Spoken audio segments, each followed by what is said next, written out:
Welcome, everybody. Necromaniacs podcast is back with our 14th installment. Yep, episode 14. Yes, we made it to 14. We passed lucky 13.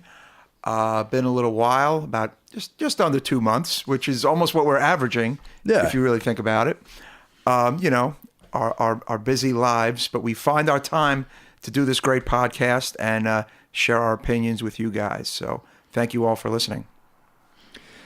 So we're going to start off with the season finale of The Walking Dead. Just a little discussion about that because it ended with a cliffhanger. Yes, and let me just first I want to say it was a fantastic season, I think. I enjoyed it way more than the prior season. I thought the prior season had a lot of dull moments, and I felt like I wasn't bored for a moment of this season. That was just my take, I thought.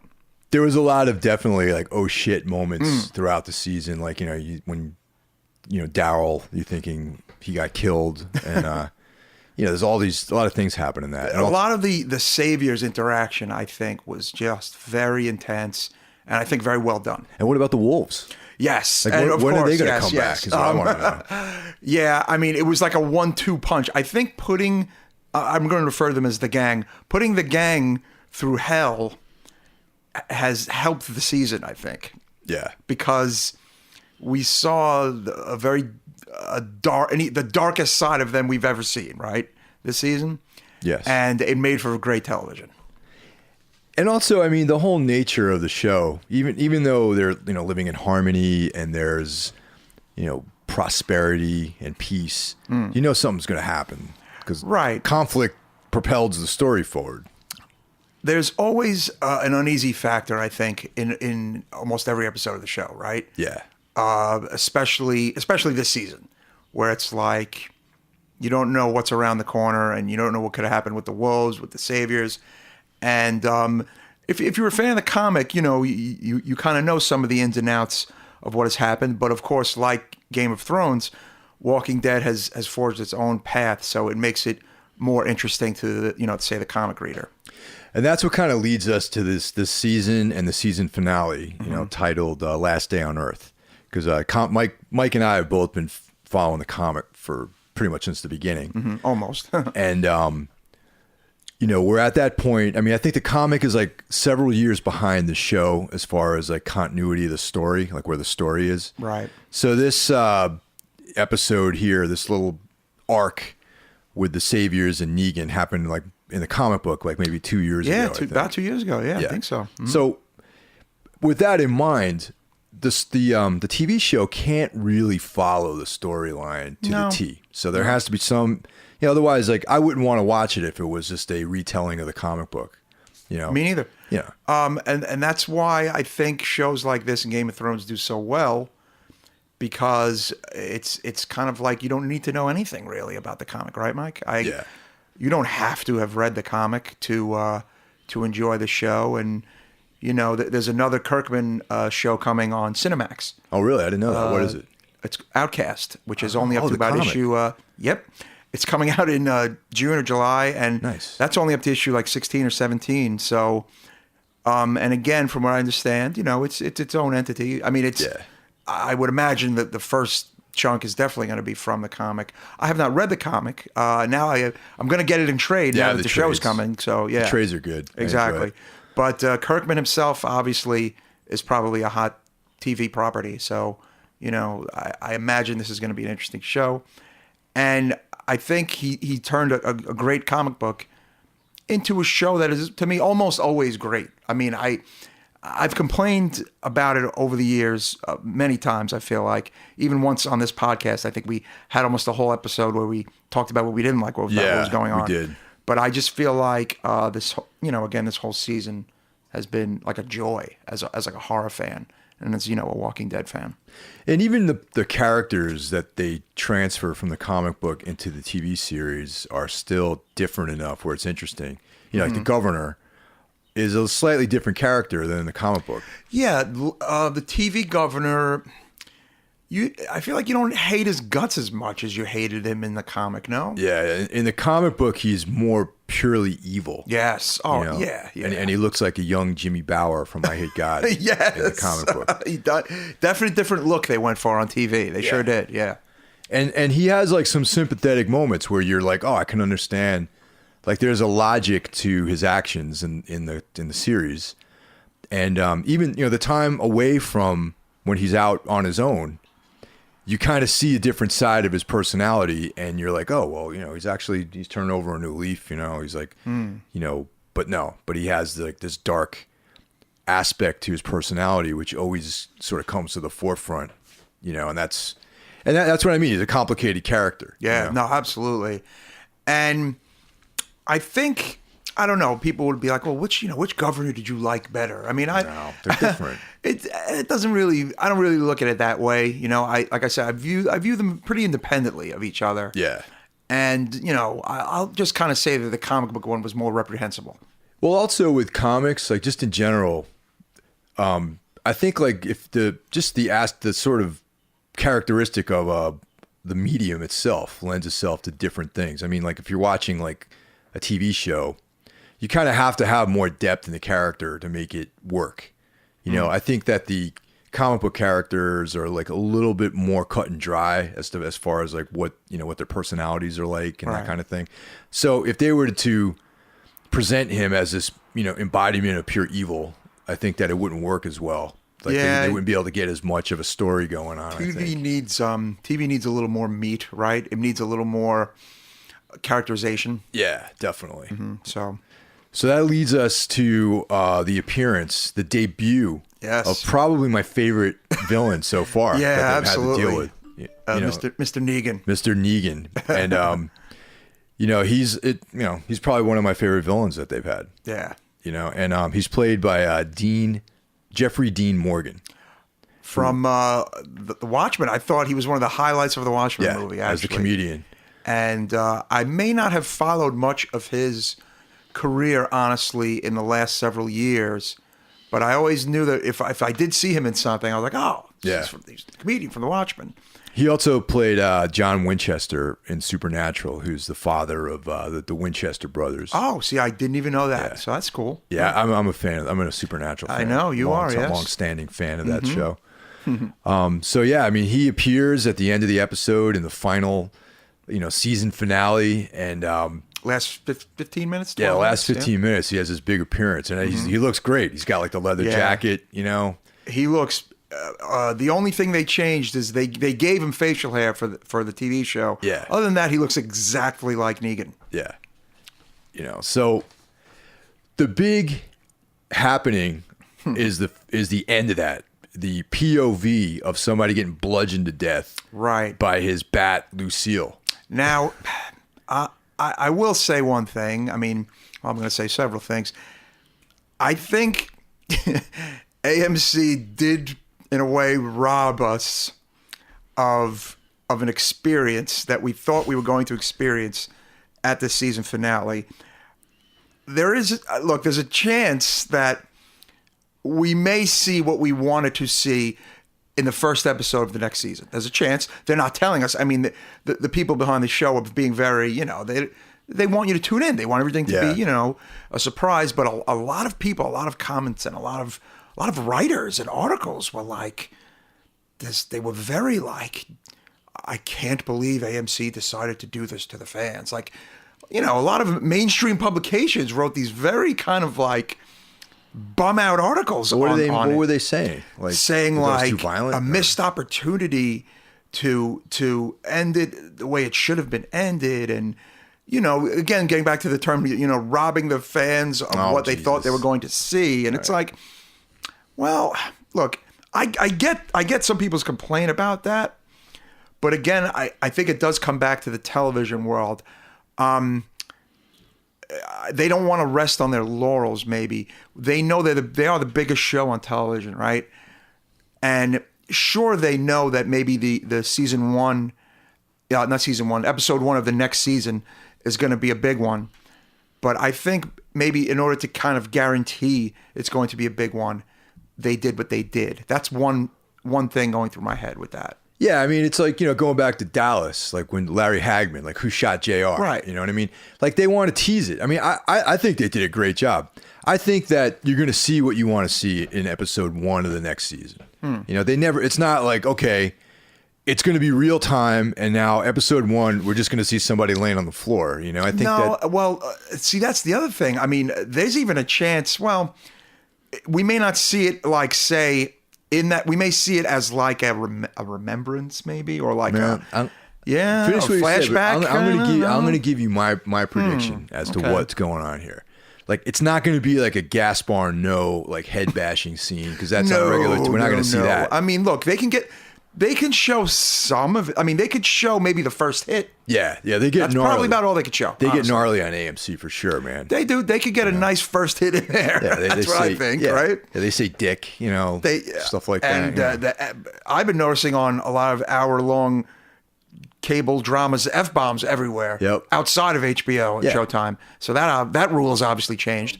My prediction is that it's going to pick up a couple, like we're going to see that final scene of the POV, right?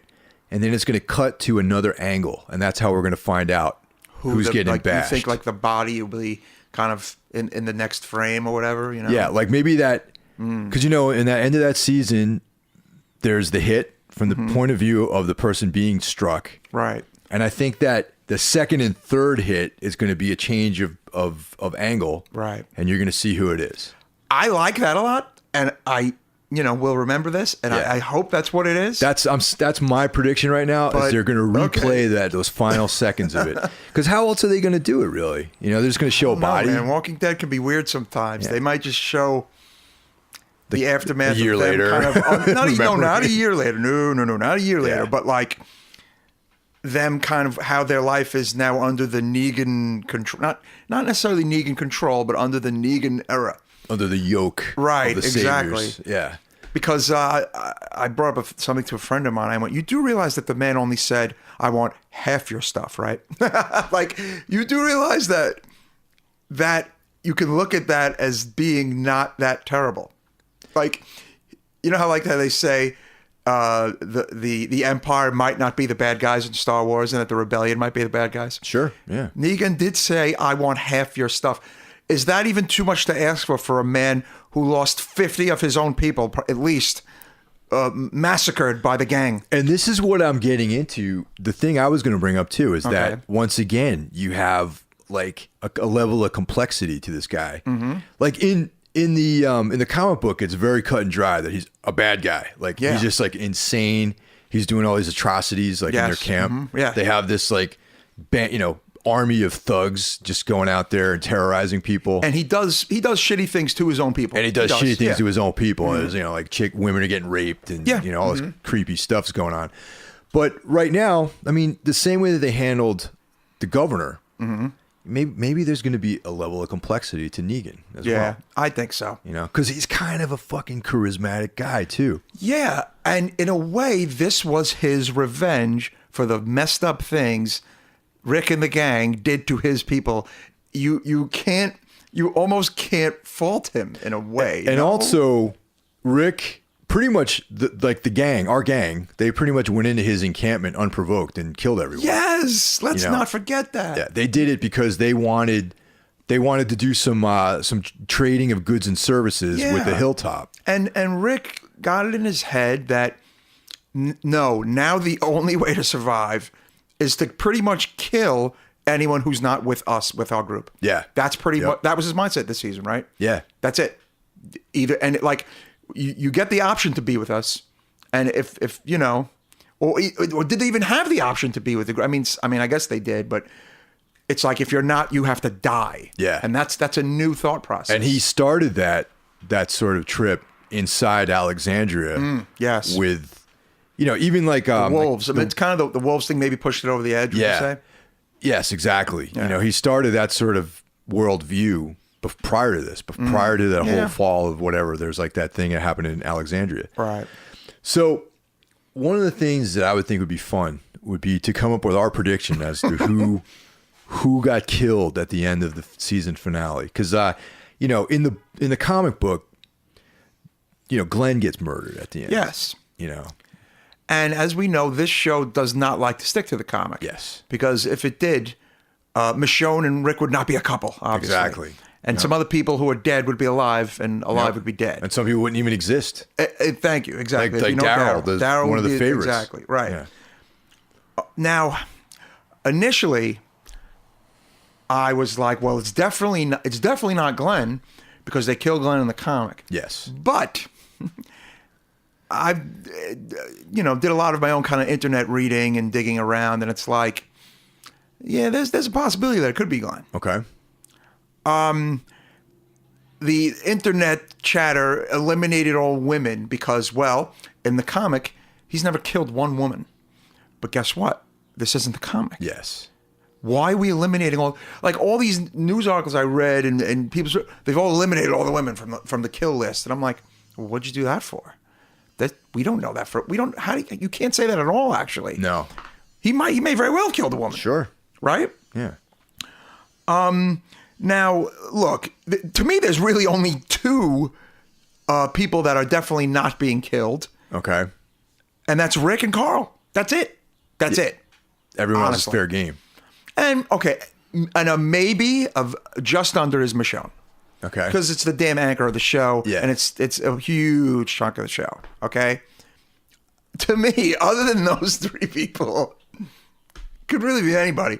The women thing, I'm sorry, that's out the window for this. I was with it for a little while, and then it dawned on me, wait a minute, no, they don't like to follow the comic at all. No. So, and let's, in the comic, he doesn't kill women, but Negan treats women horribly. Oh, yeah. He's raped them and imprisons them and all that stuff. You might as well kill him. Right.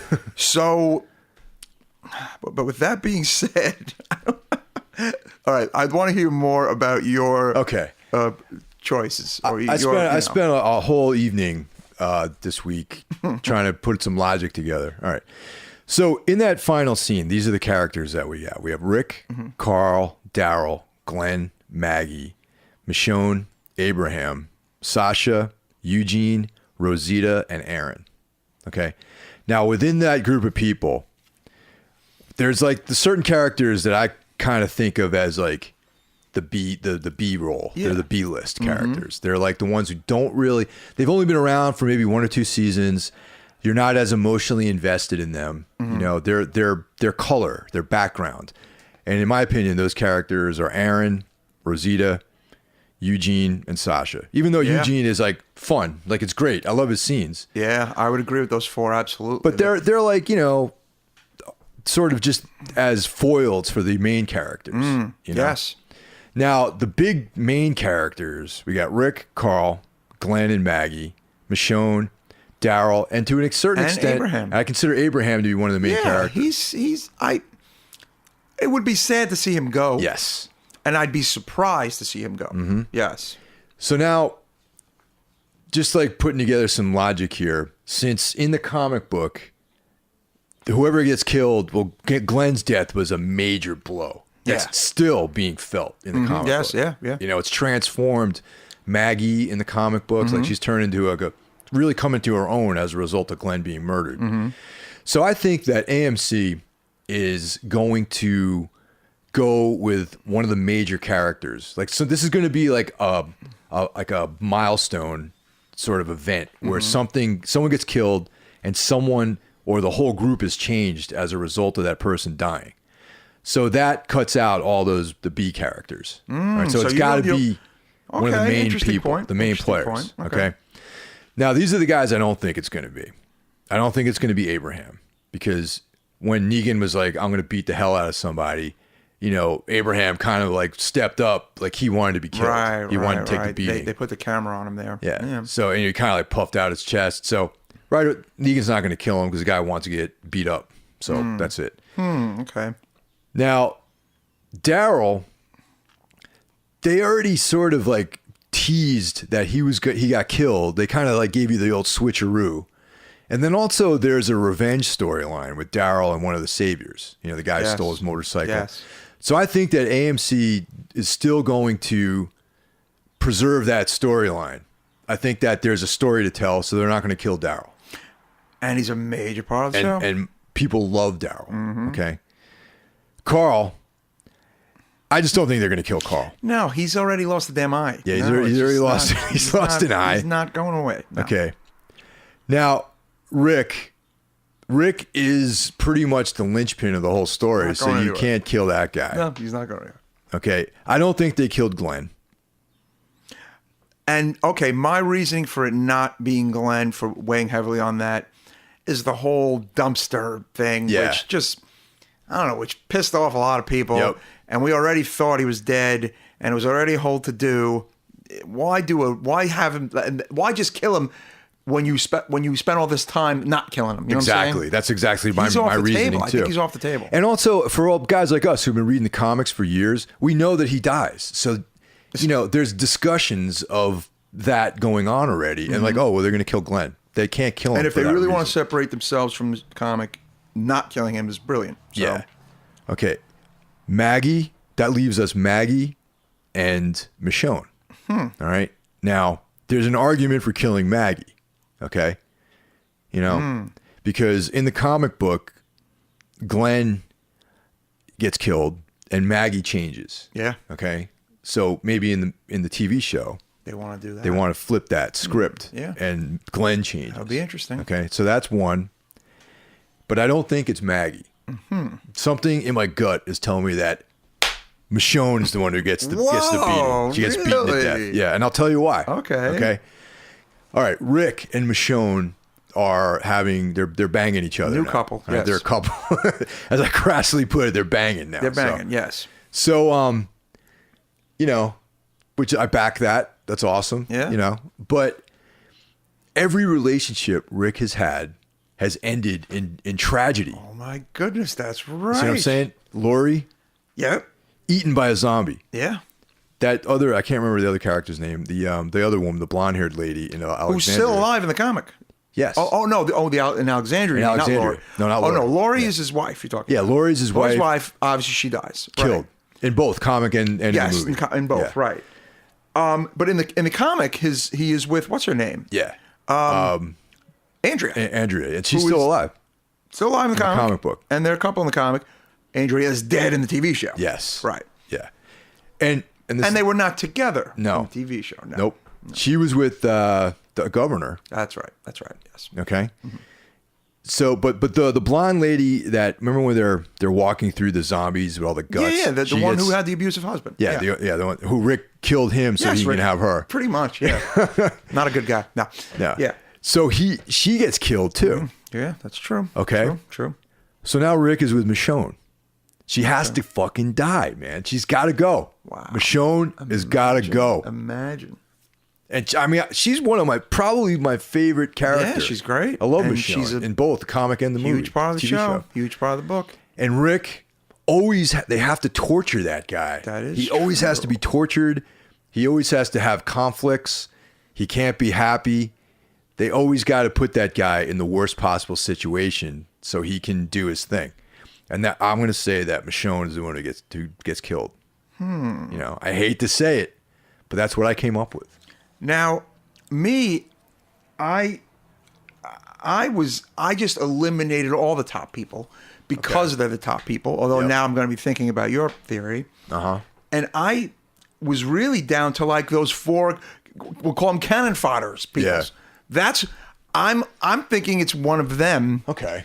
To Which make one? this whole thing a little easier, and I'm thinking it's either I'm kind of torn between Aaron or Eugene. Okay. Because they're expendable.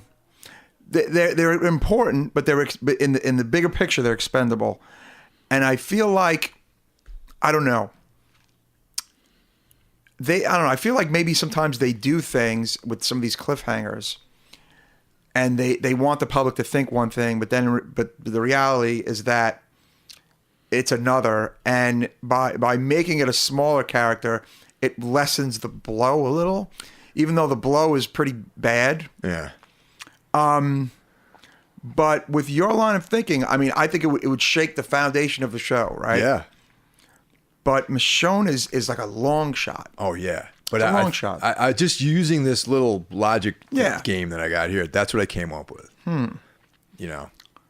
Because a lot of like, websites and articles pretty much brought it down to like the lesser characters, with the one exception, Daryl.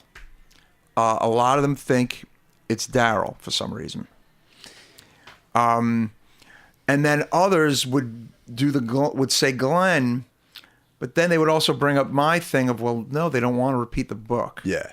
So now the only reason why I came down to Maggie and Michonne, and there's a compelling argument that Maggie gets killed because there's like in the comic book, Glenn gets killed and she undergoes this big transformation. Right. In the in the TV show, if they kill her, Glenn might go undergo a big transformation and become a different type of character. And he's already a little changed from his near-death experience, but he's definitely not, But what's more compelling than that, though, is setting up the relationship with Michonne and Rick, and then taking that away from Rick is what really, really like ironed that out with me. Where I'm just the reason why I think Rick is he's already traumatized. Yeah, he's not used to losing out. Like he looks beaten. He looks done. He looks scared. Rick never looks scared. Yep. The man looks scared out of his mind in the last 20 minutes of the episode. Yeah. Okay? So I feel like that would make him just lose his goddamn mind killing Michonne. So I don't know, man. But I do it's very good though. It's very good. Yeah. And I haven't really heard anybody say it myself. So. I think they have to go with one of the main characters. I think they got to, because anyone who's been reading the comic is expecting a major thing to happen. Right, because it wasn't right. We lost a major character in the comic. And let's face it, the success that Walking Dead TV show enjoys, even though a lot of people have never read the comic, it really is based around the success of the comic and the fans of the comic book world and that sort of thing. So they got to throw a bone to guys like us, people who have been reading the comic book for years. Right. So, I mean, that's my logic. That's my, little path I put together for that. So that's where Do you have a runner-up? A runner-up? Well, is Maggie the runner-up? Maggie would be my runner-up, definitely. Okay. Yeah. All right. Yeah. Interesting. Out of the B characters, I would say that, because I'm looking at what's going to create conflicts, okay? Aaron doesn't have any real impact on anybody. He doesn't, but that's one little reason for his death, but one reason for keeping him. I know what you're saying. Yeah. I think that either Sasha or Rosita, because they're both, Abraham was with Rosita for a long time. Well, killing a woman would also be a big deal for the show. Brutally killing a woman in that fashion on the show, I think would be very much shocking. So that's also a possibility. Yeah. So I mean, by taking Rosita out, probably brings up a lot of issues with Abraham. Feelings of guilt and all these other things, and it would probably ruin his relationship with Sasha. And vice versa. If Sasha's kind of like his new love interest, so to have that taken away from him, that would affect that guy pretty deeply. And also, he's another guy who's been on the edge too. True. Wow. When they get their revenge, when that part of the show is kicked, and that's going to be very interesting. Yeah. When they start kind of, coming back up. Although it's going to be a while though. I have a funny feeling they're going to, might even be like a whole season of Downer. Oh yeah. Yeah. The Negan storyline lasted for quite a while in the comic book. It's still going on. Yeah. I mean, for those of you who don't read the comic, Negan he's still alive. Still alive. Oh yeah. He doesn't look to be getting killed anytime soon. And another reason why I don't think they killed Carl is because in the comic book, there's a storyline between Negan and Carl.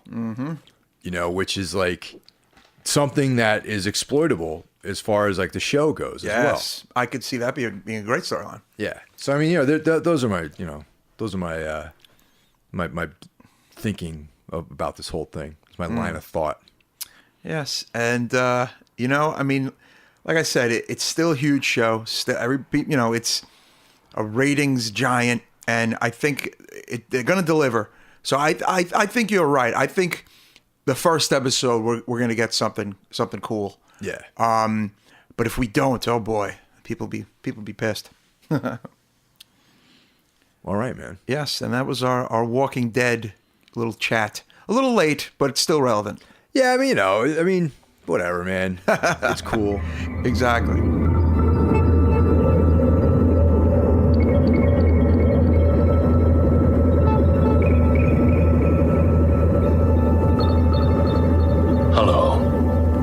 My name is Dr. Mercurio Arborea, and I am the founder of the Arborea Institute. It has long been my dream to find the perfect way for people to achieve simply happiness, contentment, inner peace. These seem to be things that strangely elude us all. But it doesn't have to be that way. We at Arborea have found a path to achieve them.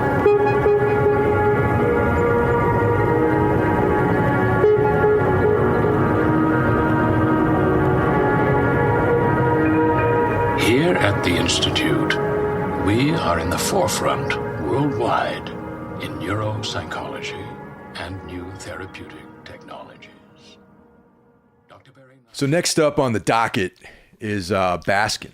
Yes, which, the Turkish movie from 2015, released here in January 2016. So this is a 2016 movie that will certainly be amongst my faves of the year. I got a funny feeling. Definitely. It's the first film for Can Evrenol. And as Mike mentioned, its point of origin is Turkey. Mm-hmm. And world premiered at the Toronto Film Festival. And something we were talking about earlier was how awesome the music was. Yeah, and for the film aficionados out there, there's a great scene, one of the sickest parts of the movie, where they use some of the Cannibal Holocaust music. I mean, it's from Riz Ortolani. Like, I recognized it in like a second. And they used it at the perfect point because it's some of the same music they used when they were like mutilating the turtle in Cannibal Holocaust. Yep. Like that really kind of symphonic, dramatic music. And, but yeah, the original score to it as well is really creepy. Richard Stanley, one of my favorites. Mm-hmm. You might know him as the filmmaker of Dust Devil, Hardware, mm-hmm. and various Fields of the Nephilim videos. Correct. Proclaimed Baskin to be the best horror movie of the year. Oh, awesome. Yeah, so there you go. It gets backed by Richard Stanley. No, totally, yeah. So this movie starts out with a 5-man Turkish police patrol, and they're just chilling in some roadside restaurant. Mm-hmm. And what I liked about the movie is they spent a lot of time just sort of like, it's kind of like existing in that atmosphere and giving you an idea about what kind of people these characters are. Yes, I did like that. It like, you don't know. I mean, they seem like they're kind of like 5 jerk-offs, right? They're just kind of like, they're very much like, I mean, almost like tough guyish cops you'd see in an American movie in a way. Only it's, by the way, the movie is subtitled. The whole movie's, in Turkish. Yeah. So everything's in subtitles. But they're speaking very street. They're speaking very like, the cursing and telling sex stories and off-color jokes and making fun of each other. And, it's very kind of real. Yeah. And one of the things is, Turkey is a Muslim country. Yes. Okay. So this sort of freedom of expression is a very big deal over there. So they, the filmmaker, I believe, received a lot of flack from just the general public. These guys are not behaving very Muslim. They're smoking and they're drinking. It's very, I would say not what you would think it would be from a majority Muslim country. No. Yeah. And Turkey is, even though it is Muslim, it is a more or less secular country. Mm-hmm. But still, there's that influence there. I'm sure there's, fundamentalist people there. And it's not yet a hotbed of horror film. Yeah. Exactly. No. And the extremity of this film and the sort of freedom they have of just the way these people are expressing themselves in this movie is very jarring for that culture. Even though it might be something that we're more familiar with, we're more comfortable with that, being all fans of extreme films. Mm-hmm. But and that's another reason why I sort of give it, my hat off to it, because of this sort of champion of freedom of speech and that sort of thing in a country that, I'm not saying Turkey is like a repressive country, but there is a heavy vibe there with like religion and all that sort of stuff. Absolutely. So. And let me also say, this movie is the first movie of the year that I've seen to really kind of scare me as I'm sitting in my living room watching it. Absolutely, man. It was like words to describe it. I wrote them down. Nightmarish.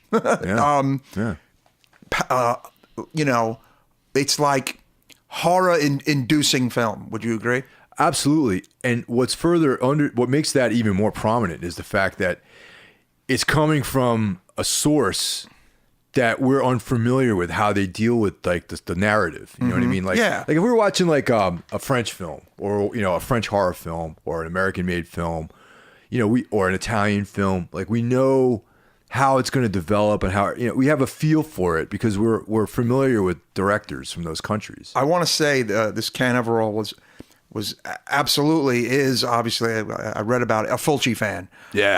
Because there are scenes and the vibe where you don't know what the hell is going on, but you're scared and it's nightmarish and it's horrific and it's like bloody and gory. Like it's almost like some of it is like an update of The Beyond and Gates of Hell, right? Yeah, like I would see that. Those two movies, like it's like a 2016, even more, you know, fucked up version of those two movies in a way. And also there's a little bit of an Argento nod in there too, just because of the way the colors look. Yes. And also the kind of non-linear storyline that's going on. Fulci has that too, definitely in the Beyond. I mean, it's like, you know, it's almost just seems like one sick setup after sick setup in a way, right? Like, you know, in the Beyond where it's like, okay, there's zombies.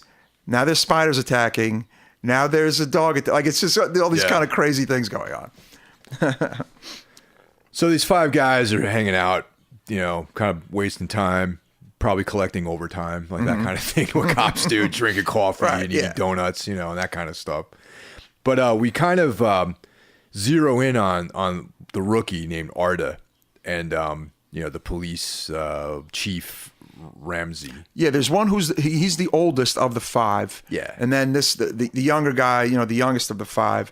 But there's a moment in the restaurant where one of them gets up to use the restroom and just kind of starts freaking out for no reason. Like, we have no idea why he's freaking out. And they kind of barge in on him. They kick the door open and he's like, I'm okay. I'm okay. And it's just like, kind of like, what? You were screaming like, you know, you're not okay. And it's like, no, I'll be fine. But you know something is fucked up. He saw a frog in the bathroom. Frogs play a big role in this movie. And that's like kind of foreshadowing. Yes. Some of the scenes and there's a heavy occult vibe in the movie, kind of early on as well. With the whole frog thing, to me is very occulty. And we find out that Arda had a troubled childhood. He's plagued by these nightmares, and you know, there's some aspects throughout the film that kind of the storyline kind of folds in on itself, like with that opening scene and stuff that happens later on in the movie, and then it recalls like some of the nightmares that he's had. And the cop who goes into the bathroom, his name is Sefi. He winds up driving the van, of course. You know. And the other guys are in the car, and they get a distress call for you know, other cops needing backup. In a what is apparently a pretty shitty part of town, some remote called Ingyak. Ingyak is like this fucked up city that Ugyak. Yeah, right. Yeah, exactly. Ugyak. Yeah, it's it has a lot of strange rumors to it. The town. And they leave. They get into like a scuffle at the restaurant. You know, they like I said, they're kind of like dicks. Most of them, most of these guys. They get into a scuffle with the waiter and the owner of the restaurant. They get the distress call, so they leave. And the guy who had the weird moment in the bathroom is driving. And there's other kind of weird moments while they're driving too. That, well, they break out in the song. Yeah, they sing this like a Turkish pop song, and it's I mean, it's very interesting. You know, it's like, what is going to happen here? It's like you know something's going to happen. Yeah, it's like a slow burn. Oh yeah, absolutely. Slow burn for slow sure. burn. Yes. And well, they wind up driving the van off the road because they hit someone in the road, right? Yes. Which plays a part at the end of the movie, obviously. We'll get to that. So they all survive the crash, you know, but the van is fucked. And these very bizarre townspeople. I don't know what they are. These kind of weird townies. They come upon them right yeah. at the crash site, and they kind of resemble like freaks in the movie Freaks. Like they have this weird look to them, right, Mike? Yeah. Like you know something is not right, you know. And then to me, that's also where the kind of the occult vibe is already setting in. And I remember I'm watching it, I'm like, oh yeah, this is where things are going to start. And they're frog hunters too. Yes, yes. And this is where, you know, whenever I see like these bizarre like townsfolk, I always think about H.P. Lovecraft and, you know, reptiles. Yeah, and frogs yeah. That stuff makes me always think about how, you know, how they've been. They're hiding something. They're or they hiding know something. Like the Wicker Man. The people in the Wicker Man in town, they were all fucked up. Exactly. Yeah. You know, and there's also, I mean, this movie had a Lovecraftian vibe in it too. I think so. Yeah. Because of that, like, you know, your mind starts making connections, and you're like, okay, well, these, you know, maybe they're descendants of some presence that's been inhabiting that remote part of town for like, you know, thousands of years. In Kyak, yes. You know? And that's kind of like that kind of is what hooked me, because I love H.P. Lovecraft. I like all that whole mythos of, like, you know, consciousness from beyond the cosmos and these, like, you know, extraterrestrial, you know, entities and all this sort of stuff, and ancient gods. And that kind of ties into this a little bit. I feel like there's like that kind of vibe going on in the movie. And well, also at the restaurant, the old cop and the young cop relay the stories to each other about like you know, that dreamy sequence. There's a fantastic sequence where a table starts flooding blood. It is really cool. I mean, I was just like, wow, man, that is some great special effects going on there. And they tell each other about a pact. Like the young cop tells the older cop Ramsey about a pact with an old friend. Whoever dies first must appear to the other, you know, without scaring him or something like that. Yep. And all these kind of things kind of come into play as the movie progresses. Getting back to the distress call, they come upon an abandoned police station. It used to be a police station. Yeah, to me it looks like a horrific old house. I don't know. I mean, some police station this is. It's like, Jesus Christ. It looks like where you go to get mutilated. That's what it looks like. Yeah, like that's a very good description. The place you go to get killed, for sure. Place, yeah. This must have been quite a police station. It looks like a charnel house. That's the best way to describe it. And that's basically what it is. And they see the police car with the lights on. Yep. That gave the call for backup. Mm-hmm. So now they violate the number one rule. They split up and they go into the house. Yeah, that was not a good idea. Yeah. That was just not a good idea. You know, that's one of the moments we were just like, why are these guys splitting up? You know? But this is where all hell breaks loose. Yes. They start making their way through the house separately. Mm-hmm. You know, and they find, go ahead. Oh, well, one of the first victims, straight Texas Chainsaw Massacre tribute scene. He gets bopped in the head with a huge hammer by a disgusting looking creature, right? It was total. I was like, I mean, hey, you know, some people might be like, well, it's a ripoff, but I thought it was a cool kind of nod to Texas. I mean, because it was just that one little moment. You know? This movie's so original that all these things are, and you know, obvious nods. I consider this a very original movie. Yeah, totally. Well, yeah, one cop is out, and it's pretty sick killing, actually. You know? Yeah. And they find one of the other officers. Yes. And he's just like, his mind is just shattered. And he's pretty much done. Well, I mean, basically, look, it's a hell house. It is just like unspeakable things are going on in the house.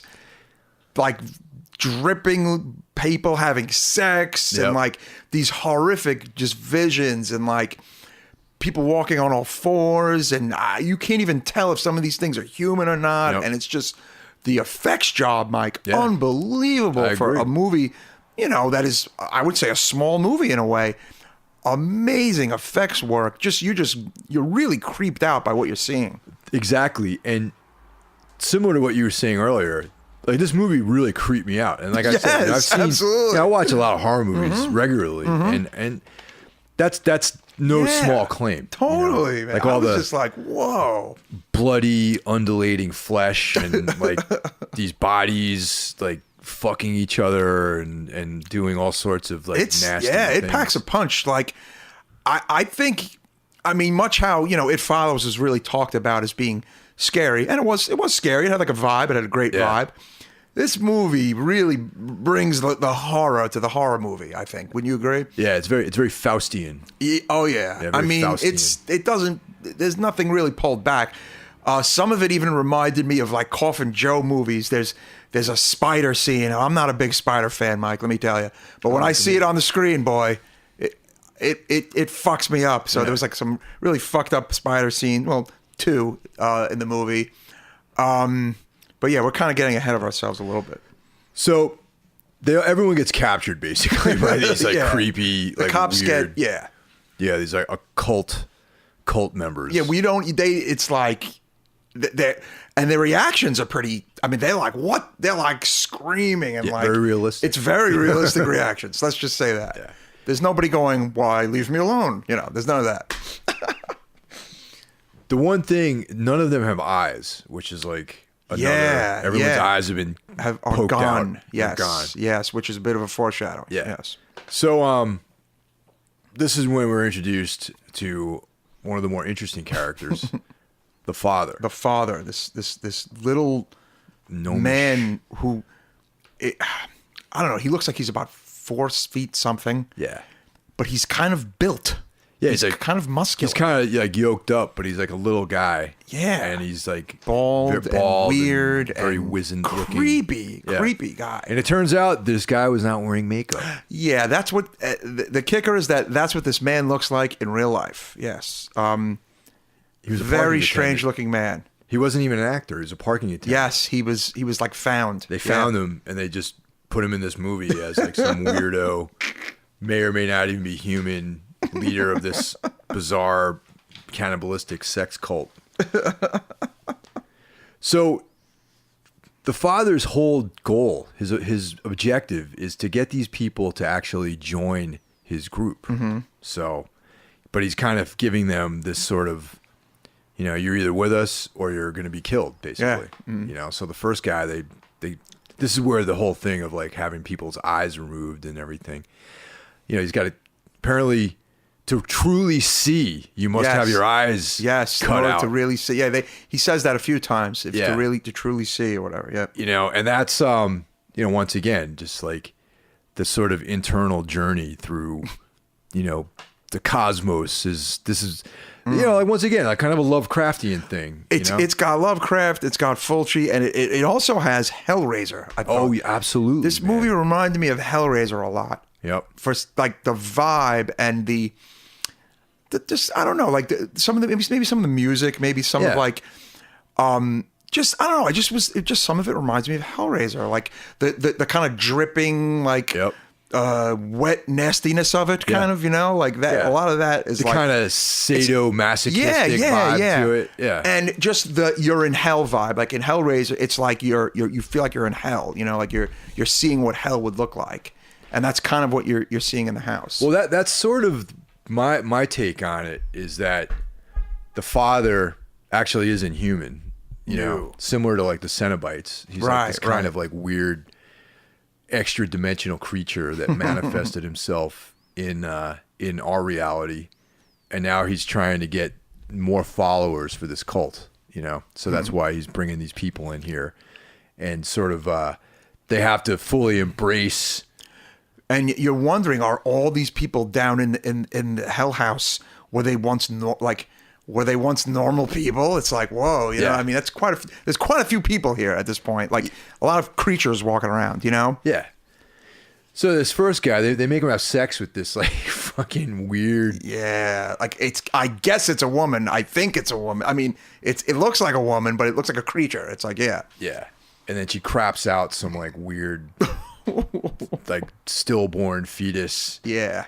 That's what I mean, man. This movie goes deep into depravity, man. Yes. And that's what I mean. It's very hellish. It's like this weird, like, Bosch kind of vibe to it. Yeah, where you're in this like charnel pit of just like mutilation and cannibalistic behavior. And it's a real fucking horror movie. It's like, that's where it is a modern horror. Yeah. Yes.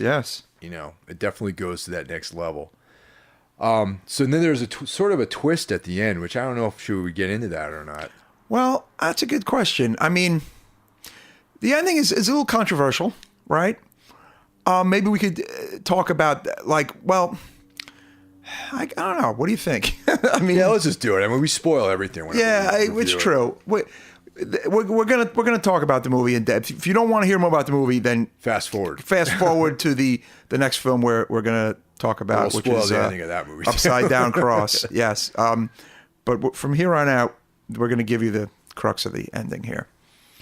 One of the last cops is tied up to the wall or a pole or whatever, and the father has, he's got the knife ready, and this is the scene what they set to the music of Cannibal Holocaust, and it's really brutal. Like it looks like he just took the guy's eye right out, and they cover up his eye with like some kind of like sheet thing or whatever, and they make him have sex. Or wait a minute, is that the same scene or no, it's a different scene? This is a different scene. I'm sorry. And he kind of doesn't. He can't. I mean, he is just out of it. I mean, he's got his eye taken out. He's been through like disgusting shit. I mean, he doesn't really complete the job or whatever. Yeah. And then that's when, his body starts convulsing, and the spider comes out, and then I'm sitting in my house wishing, Jesus Christ, why did it have to be a spider? Because I really hate them. But anyway, and the youngest guy is watching, like he's the survivor. You know what I'm saying? He's like he's the final girl. Final girl. In this yes, film, he's the final girl of the movie. But now. The key. Do you want to talk about like the whole key aspect? Yeah, that's something this is when it gets like real Italian. Mm-hmm. You know what I'm saying? Mm-hmm. Where the key comes out of like this out of the body of now he has something on his forehead. Yeah. It looks like something you could fit a key into. I mean, it's just. See, it kind of loses you a little bit here. This is when you have to interpret it. You just have to at this point in the movie, you have to just sort of like take in all this stimulus and then think about it afterwards, because it doesn't really give you, the storyline almost doesn't follow any logic, because obviously, you're not going to pull a key out of your skull, or it's not going to appear there. No. But the final guy manages to get the key into the head of the father, which shuts down the whole operation, so to speak. Yeah. Right? Mm-hmm. And he is able to break free and get out of the house. And I mean, he's like a mess himself. Yeah. And he's all bloodied and runs out of the house and runs onto the road. And sure enough, he gets ran over by the very same van, which earlier in the movie runs somebody over and kicks off the whole story. Yeah.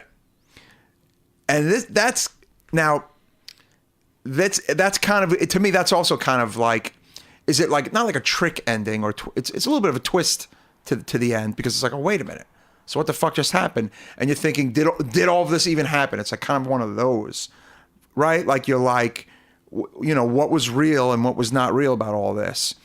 But to me, what it reminded me of a little bit was in the Beyond. I feel like him and the four other policemen are trapped in this world. They're trapped in this time warp kind of thing, where they have to kind of experience this again. Yeah. And they kind of can't get out of it. That's kind of what I took from it. Well, the thing that I took from it is like a theme that actually pops up in a lot of films. In the first season of True Detective, Matthew McConaughey's character alludes to time being this sort of recurring cycle that just goes on and on forever, where you relive every exact moment of your life into eternity without the knowledge of ever having lived all those moments. And that this is just more of that kind of like thing that comes up in a lot of different weird literature, like weird horror tales, weird whatever. There's that whole genre of stories, like weird fiction.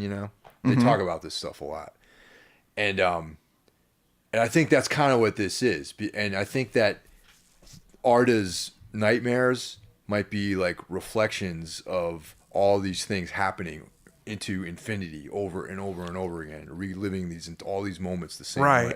Now, one thing I found online is someone's explanation that I thought was interesting was that key was the key to salvation. Okay. And but it was also the key to damnation, because killing that cult leader might have led to the time loop. Like in reality, maybe he shouldn't have killed them. Maybe they, like, you know what I mean? Like maybe like they should have, he should have kind of joined with them in a way. No, I mean, although that's fucking horrible. That's a rough crew to be running with. No, I know. But see, that's the thing. I almost feel like I want to watch it again. Oh yeah, for sure. I think I'm definitely going to watch it again. Yeah. Because I was kind of really taken with the ride of it and like the whole horror aspect of it. Like I was questioning tons of shit, but I didn't care, kind of. Yeah. Like I almost watched it like I would watch a Fulci film or like an older kind of doesn't make a lot of sense kind of movie. Yeah. Just to get that kind of scare and shock, Yeah, I mean, but it is one of those films where you it's open to interpretation. Right. What's actually going on in the movie? You know what I mean? It's like, it's not clear. There's not a clear, like there's a clear storyline and a narrative to a point, and then the last, 20 minutes of the film are completely open to, surreal and like open to whatever your interpretation you have, and that's kind of like what I really dug about the movie too, is it kind of brought all these things together, Yeah, and then it's like how the older cop and the young cop were relating the stories to each other, and it's like how much of what happened in their past was like came to fruition. You know what I mean? Yeah. As a what that house kind of symbolized. You know what I mean? Mm-hmm. And all those horrible things that happened. But do I think everything happened? Yes. I mean, I do. But I do think that they ended up being stuck there. Like, you know what I'm saying? I don't think it was a dream. No, I think definitely not. It's their reality. Like, yeah. But they're damned. You know what I'm saying? Those 5 guys are damned. That's interesting. Yeah. Yeah, I like that. Yeah. But Baskin. So yeah, on a scale of 1 to 5. Oh, 5. I'm giving this a 5. Absolutely, actually, I'm giving this a 5. Mm-hmm. I mean, I don't know.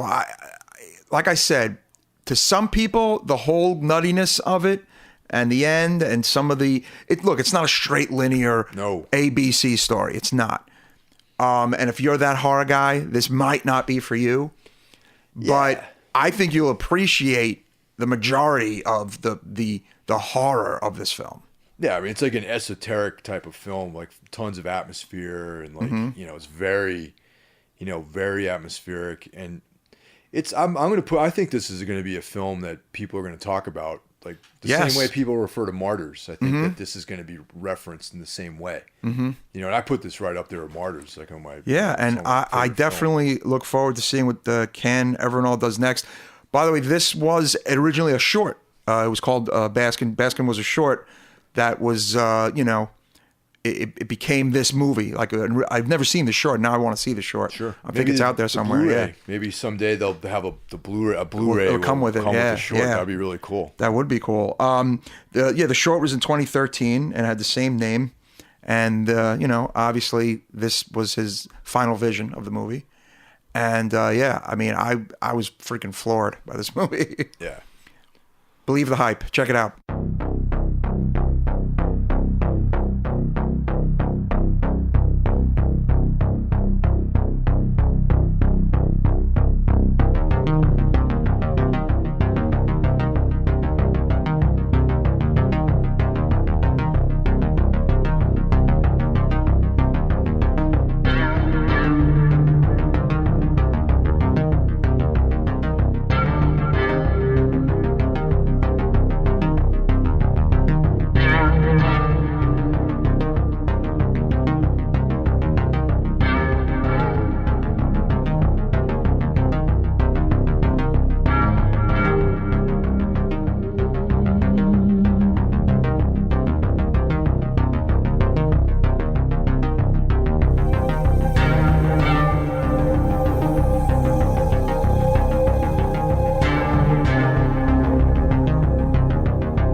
right, so our third film is Upside Down Cross, directed by William Hellfire and written by Hellfire along with Mike Hunchback. Mm-hmm.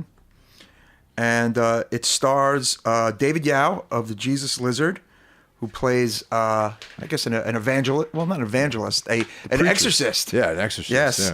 Yeah. Aaron Russ. And it also stars Colleen Cohan, who plays the mother, and Tina Kraus, another exploitation film actress from New York, New Jersey area. And I have to say, Will Hellfire, a guy I met about 15 years ago at a Fangoria convention when he was selling his Factory 2000 releases on VHS back then. Nice. And, it's probably 99, actually. I think it was the 1999 Fangoria. And he's someone whose career I've kind of followed since then. This is his first movie in a while, actually. The last one he did was Devil's Bloody Playthings. That's the only one of his films I've seen, actually. Oh, and okay. I saw that sort of... I'm not going to say I saw it accidentally, but it was one of these things where I was at someone's house and they were trimming their Christmas tree, and I wasn't really paying attention to what was going on, and I was going through their Roku station, and there's a horror movie section on there, Right. and Satan's Bloody Playthings, Devil's Bloody Playthings, Devil's Bloody Playthings came up, and I watched it, and then you and I spoke about it. You're Yeah, I was like, William I have Hellfire. the movie. Yeah, that's right. Yeah. Yeah, I mean, this movie, I would say, is leaps and bounds, I think, over that film right off the bat. Yeah. William Hellfire has come back pretty strong, and I look forward to seeing what he does next as a result of this film. I need to start going backwards and checking out some of his other stuff, because I thought, having only seen the Devil's Bloody Playthings, seeing Upside Down, just the comparison between those two films, Upside Down Cross is like 300% better. So, but still, I'm interested in checking out his other material that he's got out there. Cool. And both films actually, they feature two guys that were singers in bands that were very popular in the 90s. Devil's Bloody Playthings has Shannon Selberg from The Cows who's in that movie. The Cows, okay, wow. Yeah. And, of course, David Yao plays the exorcist / preacher, and Yao was in the Jesus Lizard for many years. Yeah, absolutely. So this movie's got a real heavy tri-state vibe. Definitely. You can tell it takes place in Jersey or like Westchester County or something like that. It's got like that sort of feel to it. And the movie opens up with Russ, her character Nadine, is in this like really sketchy, like seedy sort of situation. Yes, it's basically like a whorehouse. But it's interesting. Like they did something different. It's like they're taking photographs. It's like this emphasis on the photographs, which I thought was kind of like a different kind of take. Polaroids too. Yes, Polaroids. Yeah. And it also, you weren't exactly sure, like, when this is taking place. Yeah. Although it is taking place now, I believe that's, Yeah. It kind of was like, is this taking place maybe 15, 20 years ago? Sure. Like the Polaroid thing could be even longer than 20 years ago. Yeah. Which I thought was cool. I liked not knowing at first kind of the setting. But like it did a very good job at establishing the seediness, I think, right? Without even kind of showing too much initially, right? Oh yeah, definitely, man. I mean, she's on drugs, she's addicted to drugs. Yeah. She's like sleeping in the place that they're having these like sketchy photo shoots. And her quote unquote boyfriend or pimp or whatever, the guy who organizes this thing. My favorite part, he's like, let me get you a cup of coffee. And he goes out. it's very and like, it's like he's got like the New Yorkie kind of like throwback. fucking Sure, man. but what he gets her for coffee is like basically it's like hot water from the sink and instant coffee in like a paper cup. Yep. And he brings this to her Here you go. as a here you go, honey. And it's like the worst possible scenario for coffee that you can imagine. Pretty much, yeah. As Mike is a big coffee man himself, Mike Hill, yes. So But it's very traumatic for you. It's traumatic. Very traumatic. So that's the opening of the film, and a bunch of creeps come in, they take pictures of her, Nadine right away takes off her top, So there's like a lot of decent amount of nudity right Yeah, off the get-go. yeah, absolutely. I mean, she's a beautiful actress. Definitely not shy about taking on like a very kind of heavy, dark role. Oh yeah, and she does a great job at it. yeah. But there's things suddenly go south though, because one of the customers turns out to be an undercover cop. Yes, and there's a whole sting operation going on. But instead of getting arrested along with everyone else, the cop kind of like lets her go. But first, he's got to do something for her. Exactly, you're right. It's like the whole kind of like scumbag cop. Yeah, you do something for scenario, me to help you right? out. One hand washes the other. Right, exactly. So she's got to jack this guy off. Yep. And it's a pretty, and again, it's not that it shows like everything. It's not porn. It's like it's just kind of the dirty exploitation side.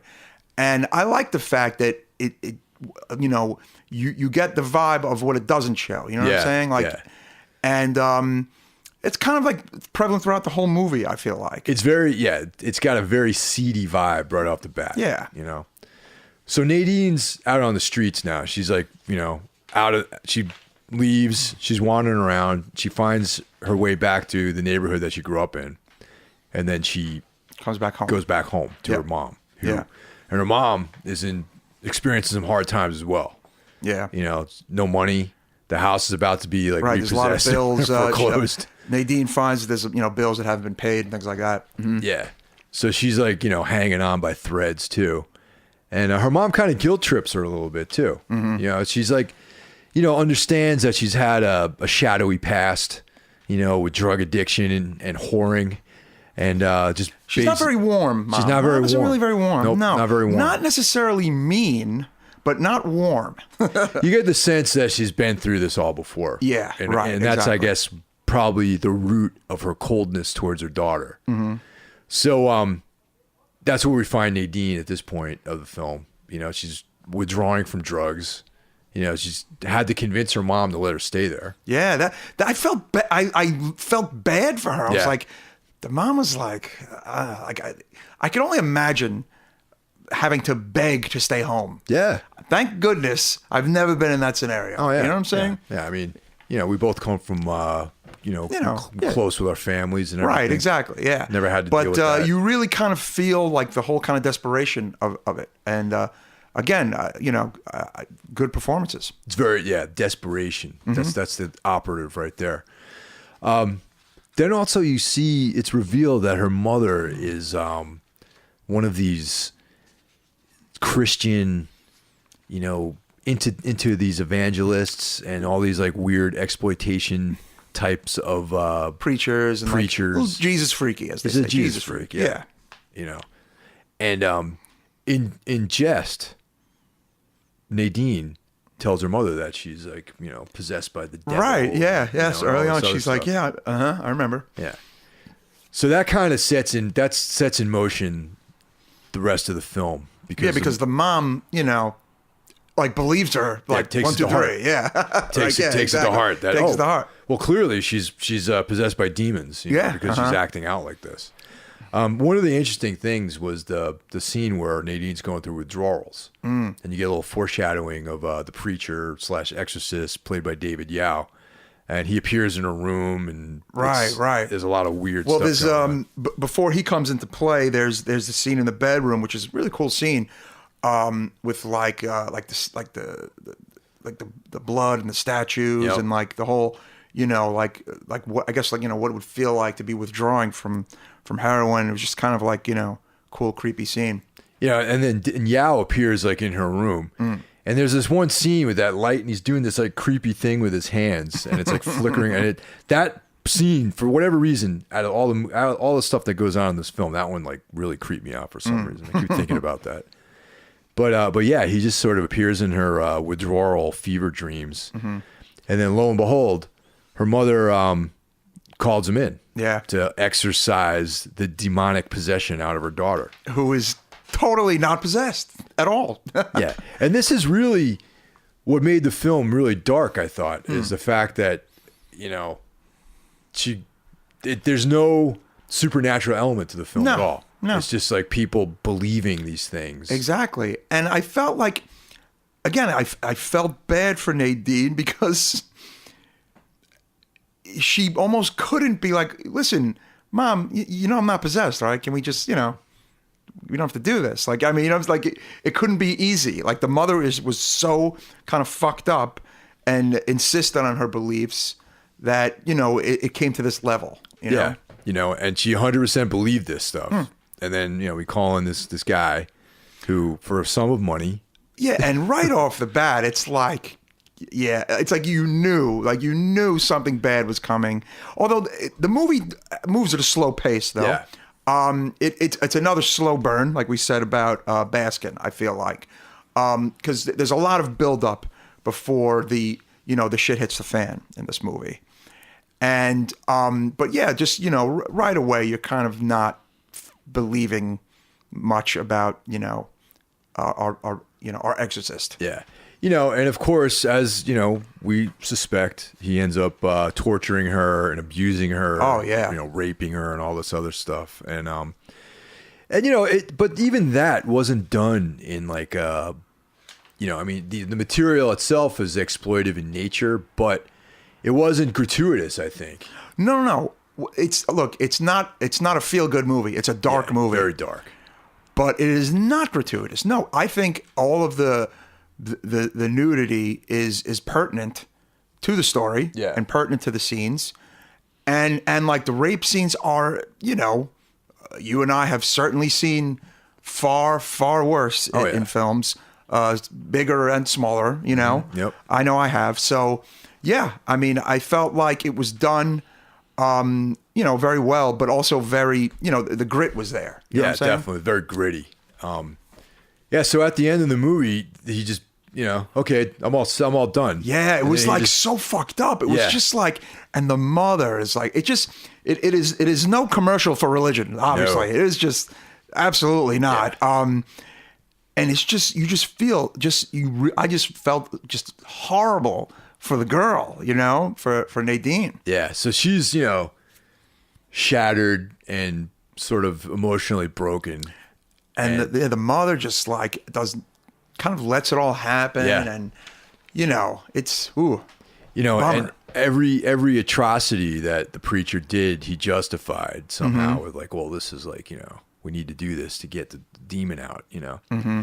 And then he just like rides off into the sunset and onto his next victim, Yeah. Like that. There's, you almost wish the movie took a turn where Nadine breaks a bottle over it, like just something, right? Like, stabs him in the face. Like, you're right. I mean, honestly, like, but no, the movie does not do that. And that's kind of, what makes it kind of even more sad. And like I said, I'm not overly familiar with Hellfire's other movies. Like I only seen one of his other films, and I enjoyed that one. Mm-hmm. But the improvement between that movie and this movie is like leaps and bounds. And this movie, as of now, is only 1,000 copies have been made. It is through Factory 2000 and Alternative Cinema. And they did an in-store in Manhattan about a month or so ago. And I got them all to sign my disc. Cool. And Aaron great people. Yeah, very nice people, very cool. Erin was there. Yes, she looked great. William, remembers me from back in the day and all the convention appearances and whatnot. And, this is probably the most kind of independent of the movies we reviewed, I would say. Yeah, I mean, sure. We, most of it, what we do review is, independent horror, but this is like local, and that's what I really... Tri-state area. Exactly, yeah. I mean, I think it's awesome, and we give our, full support to William and Erin.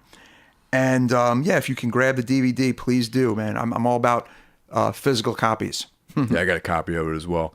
So I give this one a 5, man. Honestly, yeah, I give me this too. one a 5. And like I said, I feel like I would love to be more in tune with local filmmakers. Yeah. Like if I could. I mean, we get kind of caught up in other shit that goes on and whatnot. And it's just great to see somebody that you kind of know, kind of out there making waves. And the movie's actually been getting really good reviews. I'm sure it has, because it's a really fine movie. Yeah. I mean, I follow them on Facebook, and you can follow the movies page as well. And yeah, I've read all this great stuff about it. So that's fucking awesome. Congrats.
Aside from the podcast itself, we recently had the chance to have our podcast stamp on something really cool.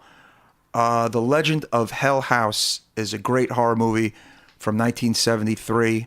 It's a ghost horror film with Roddy McDowall in it. And it's a movie that has this very interesting, creepy electronic score to it that has actually never been released commercially anywhere before, and which is kind of a rare thing in this day and age for, you know, a popular movie to have never had an official soundtrack. But alas, this movie has never had one. However, there is a limited 7-inch which came out today, the time of this taping, April 15th, 2016. And Mike and I wrote the liner notes for it. It is music from The Legend of Hell House.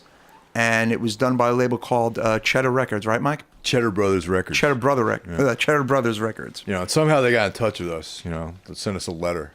I don't know how they got my address or anything like that, but Very strange. We were reached out to by these guys, and they asked us to be involved in writing these liner notes. And you know, Mike and I being fans of this film, and it is like probably one of the better like haunted house movies that I've ever seen. Seriously atmospheric. It's got, you know, Roddy McDowall. I love Roddy McDowall. Yeah, no, it is cool, and it's just for early 70s. It's scary. It's. I mean, a lot of those movies, you know, the whole haunted house thing can be very hit or miss. This is definitely one of the best ones, I think. And the added bonus of the really cool, creepy, like electronic music going on there. Yeah. For 1973. Yeah, totally.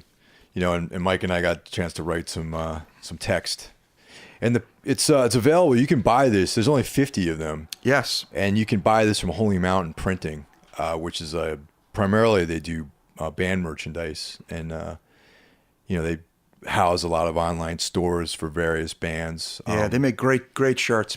Yeah, great. And you know, Danny, who's like a huge horror fan, this is like right up his alley. You know, he prints up some T-shirts, like, you know, like Last House on Dead End Street. He did a run of those shirts, things like that. And they're handling merch for Leviathan, and they have Tombs designs and a lot of other great bands.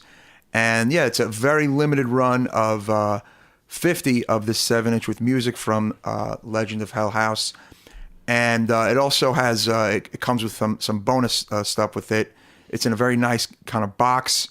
It has a patch, I believe. Yep, there's a patch. And is it numbered, or is it just 50? I'm sure they're numbered. Yeah. Yeah, you can see what it looks like on the Holy Mountain website. Some nice pictures of it. It went up for sale today, so we'll see how many are are going to be around.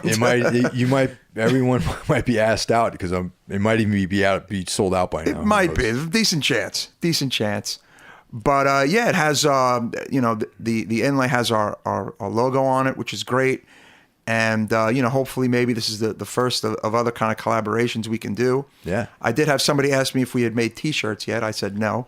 We should, man. Which I think is probably going to be down the pike. A very black with the red, boom, Yeah, or even some horrific, I mean, Danny would be the guy, because I'll show you. He did some Savage Gold T-shirts. Yes, that's right. The new designs, because we had, I just released Dark Deceiver, which is a limited blend.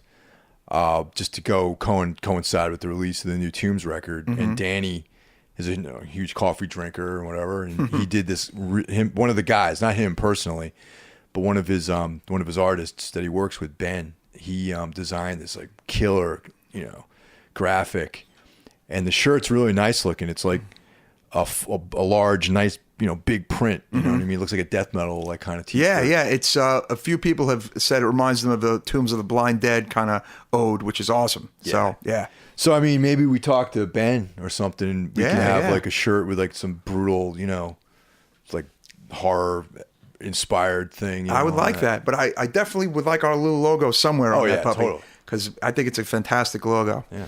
And check it out. Holy Mountain Printing.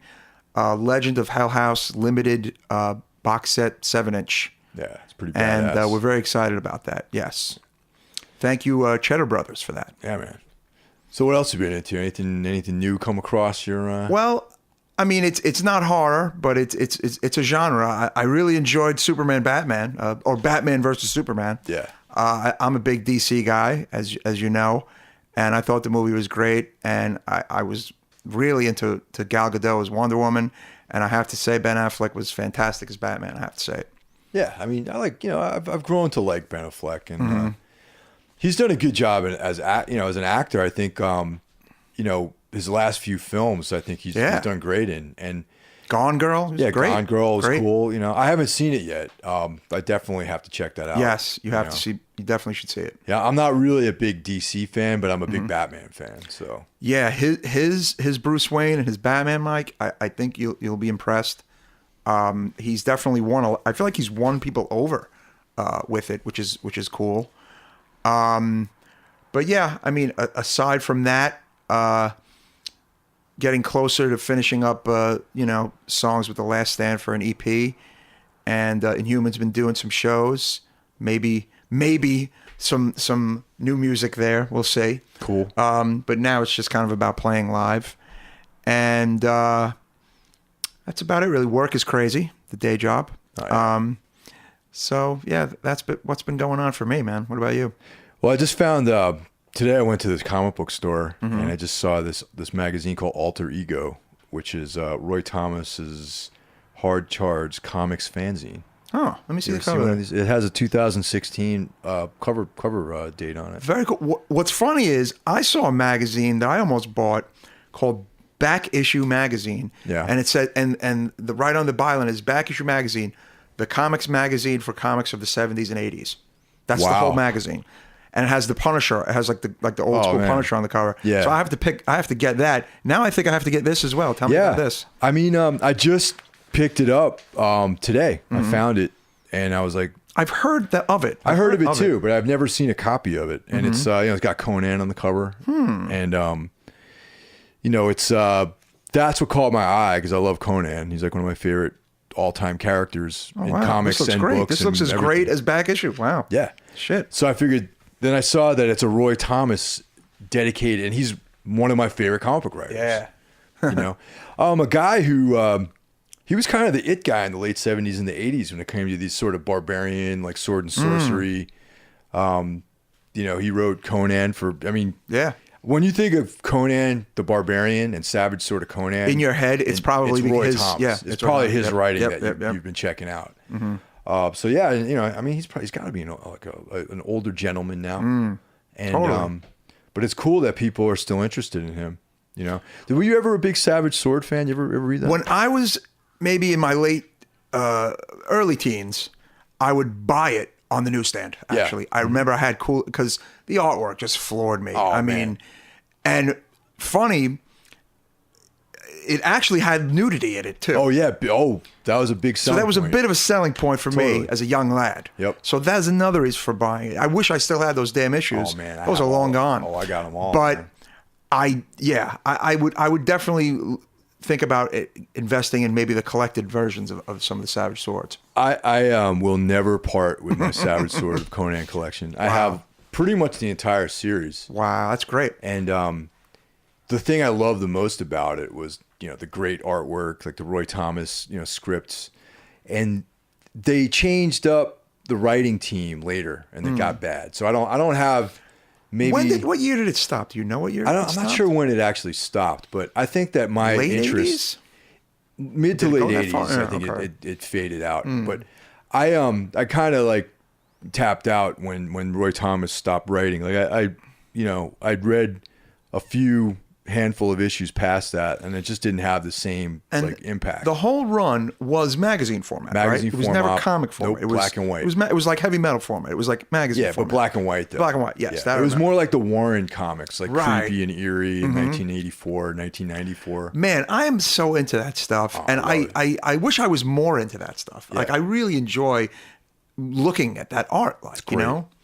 And but the thing I loved about it was not only just the Conan stories, but they always had backup features that were other Robert E. Howard characters. Like Bran McMorn was in there. Solomon Kane was like, they had like a whole backup with Solomon Kane, which is like another Robert E. Howard character. And then there would just be these essays about the Hyborian Age in there. Like Who wrote those? Just Roy Thomas and It's funny. Robert E. Howard and H.P. Lovecraft would write letters to each other. Yep, they're pen pals. Yes, they were. Unbelievable, man. Wow. Robert E. Howard, more so than Tolkien, was definitely Nutburgers? Was he a bit nutty? Well, he was a little nutty from what I understand, Robert E. Howard. Yeah, he was. Well, he committed suicide. Yeah, he did. Apparently there's a documentary, or not a documentary, a biopic about him that has like Mark Ruffalo, I think plays him or something like that. Really? Huh. Yeah, I think it's him. I have to. I'm probably wrong about that, but there's a bio. Also movie. died young, too. Yeah, he killed himself Yeah. young. He was not in his late 30s or something. Yeah. Wow, unbelievable. But Roy Thomas, I think, was like a dedicated Robert E. Howard scribe. Like he was like a documenter, Right.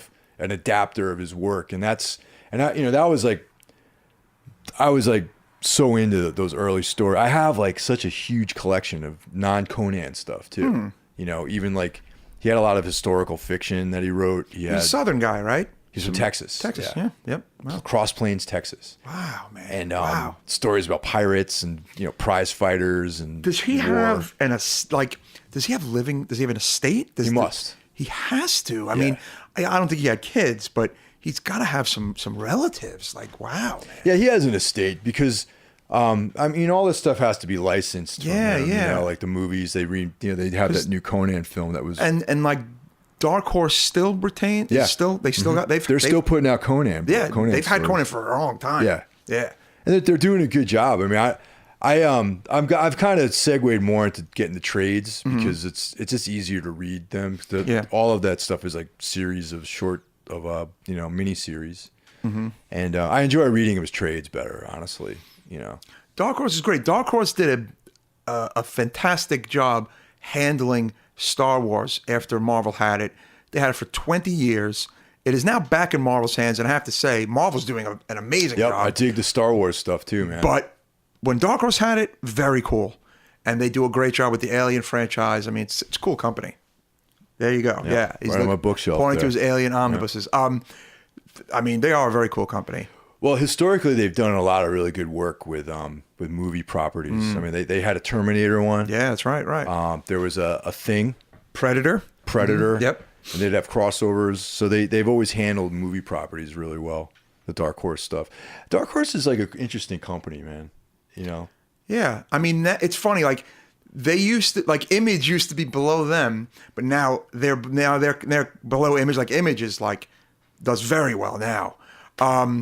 But they're literally the Dark Horse. But in the best sense of the term Dark Horse, right? They're like, Well, the fact that they're still around is awesome, yeah. too, I mean, you remember like in the late 80s, there was an explosion of independent comic companies Yeah. like Bravura and Eclipse, Pacific North Comics, Star and all. Yeah. yeah, and that all those companies are gone. I mean, Image That's came right. a little They bit are later. all gone. Yeah. Image came a little bit later, but I mean the golden age of Image Comics though is the Jim Lee Right. The early 90s. the early '90s with Although like, some could argue their golden age has been in the last couple of years with, The Walking Dead and Saga and, a couple other books that are, big time for them. but that was when they had an actual universe, Right, They had a right. Wildstorm universe. It was very Marvel DC molded. It was very, right, Yeah. exactly. But it was like the kind of R-rated version of all those, like people would get killed, the characters were would murder people and stuff, and there was like, it was like a more like adult oriented version of like your typical superhero. Yes. And it's worth noting that Mike and I would never have met if not for comic books. And That's right. and we've just passed an anniversary that would have been an anniversary. 10 years ago, I co-owned a shop with my brother John in Park Slope called the Brooklyn Monster Factory. And John and I met Mike because Mike became a customer of the store. Mm-hmm. And here we are 10 years later at Friends. So, comic books played, a love of comic books played a role in that. So Yeah, definitely. It was a cool shop. And that Wednesdays, whenever all the books came out, that was like I look forward to the Wednesdays because that was like hangout time. Yeah, no, it was great. Everyone would show up, man. Lou, sick of it all. Yeah, he was there pretty much almost every Wednesday for a while. Pretty much, yeah. And it was cool. I mean, and then it became, we had sold it. It became a financial burden around the time of, the recession, which sucked away most of the customers and most of people's, excess spending money. Yeah. And it was bought by some friends of ours, and it still was a comic store called Brooklyn Comics for about 3 years. And then they had their issues and they closed, and now it's some kind of hair salon. But it was a great 4-year run. Yeah, no, it was a lot of fun, man. I'm glad I went in there one day. Yeah, that's right. Actually, the reason how I found out about it was through Lee. Lee from the Communion, rest in peace. Yep. Great guy. I don't think he ever actually went to your shop. No, he never did. Unbelievable. There's a few other people that would always like ask me about it and talk about it, and they never made it in. It's pretty funny. Yeah, Lee handed me a flyer, and I was like, oh, at the time I was living out in Park Slope, and I was like, oh yeah, this is like right over here. So I just started showing up there, and that's how we all got to be friends. And it's funny, I met Lee pretty much through Ron and Garrett, like Ron and the Killer Islands crew. That's how I met Lee.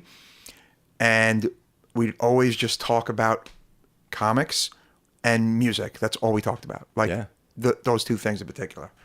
And very, very well liked guy. I mean, everybody who knew that guy loved the guy, and he's definitely missed. Oh yeah, definitely. It's it came as a surprise to me when he passed away. I mean, he had, shocking. Health problems. Mm-hmm. But yeah, it just came as a shock. Yeah, young guy. But yeah, 10 years, Mike. Can you believe that crap? isn't there going to be I think you were telling me that there might be a Brooklyn Monster Factory t-shirt. Yes. too. Me and John have to get it together, but I think it's going to happen. Cool. We're going to make limited run. Yeah. Very limited run for, certain people. Well, I definitely want one, man. Yeah, I know. We just have to kind of get that logo from somewhere. That's the problem. What do you mean? Well, we don't know who has it? We don't have anything like it was in like an old email address. It's like a whole thing. So we got to figure out the logo. Oh shit. Damn. There's pictures of thankfully there's at least pictures all over our Facebook page where the sign is kind of in play. So I guess there's some more artistic people I know could maybe kind of make it happen with that. We'll see what happens with What that. about Henry? You think that's something he can do? Yeah, maybe he could help. He'd be good for something like this. Yeah. But that's a bit of the issue. The art is a little bit of a problem right now. So Well, a lot of good times, man. no, definitely. I mean, it was funny because we didn't have people come in from like the hardcore scene and metal scene who didn't even who weren't even into comics. They would just kind of come in and check it out. And, sometimes we would sell shirts too from bands and things like that. And then at the tail end, I was selling vinyl for my own collection, and it actually sold all the time. Like whatever I would put up, it would actually sell, because this was like right before vinyl got cool. This is 2010, so vinyl isn't that cool yet, but it's like it's for the really cool, like, because you're way ahead of the curve. Yeah. So people were kind of checking out vinyl already back then, 2010. Kind of funny. Yeah, there was a lot, and I remember that one afternoon because Saturday was like a kind of a slow day a lot of times, right? Sometimes, We were yeah, watching yeah. that Cannibal Corpse documentary. Oh yeah, no, like which I bought as a result that's of right. watching We would watch, part of it. Yeah, we would also watch stuff all the time because we sold horror movies too. So we were always watching something interesting, definitely in the store. And then sometimes John would always make sure whoever was working, make sure to not watch certain things in case certain customers came in, like the really over the top stuff. And be like, yeah, save that for like late in the day or come on, You guys had that Takashi Miike imprint. That was I bought that. Yes, from the Masters of Horror. Yeah, the one that was never aired. Yeah, that was disgusting. Yeah. That was a great one. But you guys had it. Oh yeah, yeah. I bought a bunch of things. There was before hardware was formally released. Right. Going back to Richard Stanley. Mm-hmm. You had a bootleg of That's hardware. right. We had a bootleg of hardware. Yes, and I bought it from you guys. Mm-hmm. And then a few years later, the official release came out of that. And now you can't get that. Yeah. Really? Yeah, it's gone. Damn. Mm-hmm. Yeah. It's funny that there's a website where you can look up like the value of DVDs, and it'll tell you what certain ones are out of print, and you'd be surprised. A lot of DVDs are like out of print. Wow. Even ones that you would think wouldn't be. Huh. What do you think a lot of that's because of streaming media and everything? And the license runs out and nobody picks it up. Yeah. That also happens. There's a couple of Argentos that are in limbo right now, which is weird, and they shouldn't be, but they are. Like right now, there are no copies of Suspiria right now. Like, I mean, there's gonna be like there's no Blu-rays. Right. Like the ones that are out there, but there's no new copies of that movie. Manufacturing new ones. They're not. They're gone right now because Synapse is putting out their one. It's going to be like a big deal. I wanted to get in a little plug for Synapse. The new Tenebrae, which just came out, is a 3-discer. It's the soundtrack from Goblin, DVD and Blu-ray. It's a nice steel book. It's a little pricey, but it looks fucking gorgeous. It is the best looking Tenebrae I've seen. I've seen like 2 or 3 versions. It looks way better than the Anchor Bay DVD from about 5 years ago. Not as muddy.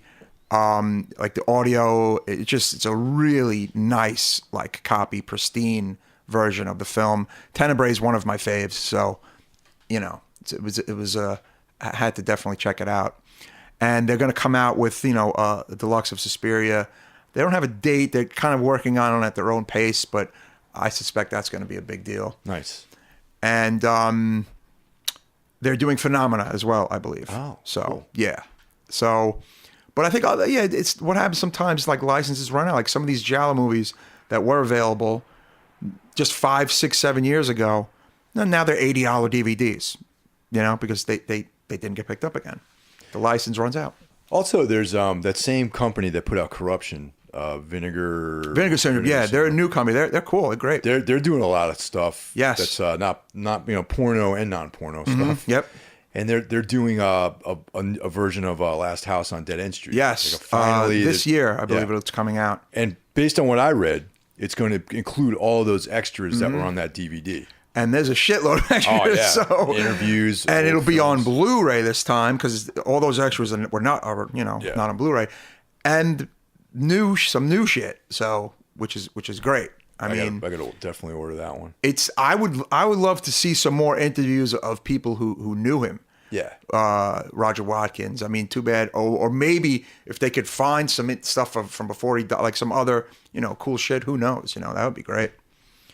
That would be awesome. So, if you're into this, check us out on Facebook. Give us a couple likes. People we've been communicating regularly. Yes, with people, yes. which is cool. It's Necromaniacs podcast on Facebook. Definitely check it out. But yeah, I thought this was a good show, Mike. Good one, man. You know. Yes, definitely. We should do an Instagram too, I think. I think we should. It's about We're time. going to do an Instagram. We got 14 episodes in the can. I know. I think it's time for an Instagram. A lot of people check out Instagram, so we both have our own personal Instagram, so why not? But yeah, and again, check out Upside Down Cross. I'm stressing it because it's local independent cinema, and it's really cool. You can grab the DVD. It's on Amazon. It's on a bunch of places for sale, so check it out. All right. And we will see you guys next time.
When I went to that in-store, Mike Hunchback, his name is. That's not his real name. No, but he, let's see, Weird Fantasy Band, Misery Date.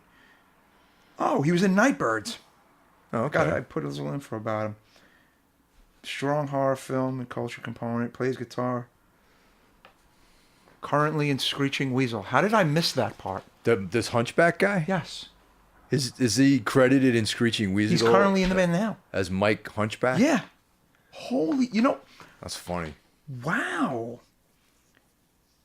Because I thought he had quite a few Instagram followers. I'm like, well, why does he have so many Instagram followers? Mike Hunchback on Instagram? Yeah. Well, unless check him out. Weird Fantasy Band and a band called Misery Date. He was in Nightbird. Nightbird's pretty huge. And he's a Screeching Weasel. How do you like that? The man does well. The man has done well over the years. And dude, one of the other girls in the movie, do you remember the other hot brunette in the whorehouse? That's Tina Krause. She I used to see her at show all the time. One of my friends dated her years ago. Like years ago. Smoking hot girl. Smoking hot. And she's like a smoking hot sister in real life. Do you remember her? She was like the other one who was like in that little like sneezy. I was hoping there'd be more of her in the movie, but unfortunately it wasn't. Where's he based out of? Raleigh, South Carolina, North Carolina. North Carolina. I don't even know. Was that South Carolina or North Carolina? Raleigh, I think it's North. Right, Raleigh, Durham. Dude, it's funny. The South Look that up. It's gonna bother me I feel because like a fucking douchebag. Yeah. Like, I don't know where Raleigh. no, I think it's is. north, dude. We're like this is like the ultimate New Yorker Oh. fucking thing. You know, not knowing. Yeah, where dude. Raleigh I was in the Raleigh airport for like 3 hours one time. I remember that. I'm gonna say Raleigh, North Carolina. It is north. Yeah. Okay. Yep. I've been in the I airport. don't know where anything is, man. Like in the south, you know. It's funny.